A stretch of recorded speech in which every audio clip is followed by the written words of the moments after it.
Guys നമുക്കില്ലേ നല്ല അടിപൊളിയായിട്ട് soya beans കുറച്ച് എണ്ണ വെച്ചിട്ട് എത്ര ടേസ്റ്റിൽ ഉണ്ടാക്കാൻ പറ്റും നോക്കാം കേട്ടോ.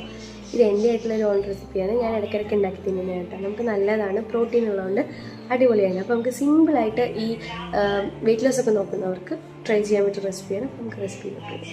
ആദ്യം നമുക്ക് സോയാബീൻ കുറച്ച് നേരം ചുടുവെള്ളത്തിൽ കുതിർത്തി വെക്കണേ. അതുകഴിഞ്ഞിട്ട് അതൊന്ന് കഴുകിയതിന് ശേഷം ഇതൊരു സ്പെഷ്യൽ മസാലയാണ്. ചിക്കൻ പൊരിക്കാൻ എല്ലാത്തിനും യൂസ് ചെയ്യാം കേട്ടോ. ഞങ്ങൾ കോയമ്പത്തൂരിൽ നിന്ന് വാങ്ങിച്ചാണ്. ആ മസാല ഇട്ടതിന് ശേഷം കുറച്ച് ഉപ്പ്, പിന്നെ കുറച്ച് നാരങ്ങ നീര്, അതിന് ശേഷം കുറച്ച് വെള്ളം കൂടി എടുത്തിട്ട് നല്ലോണം മിക്സ് ചെയ്യണം കേട്ടോ. നിങ്ങൾക്ക് വേണമെങ്കിൽ ഉണ്ടാക്കണതിന് അരമണിക്കൂർ മുമ്പ് മാരിനേറ്റ് ചെയ്ത് വെച്ചിട്ട് ഉണ്ടാക്കുകയാണെങ്കിലും നല്ല സെറ്റാവും കേട്ടോ.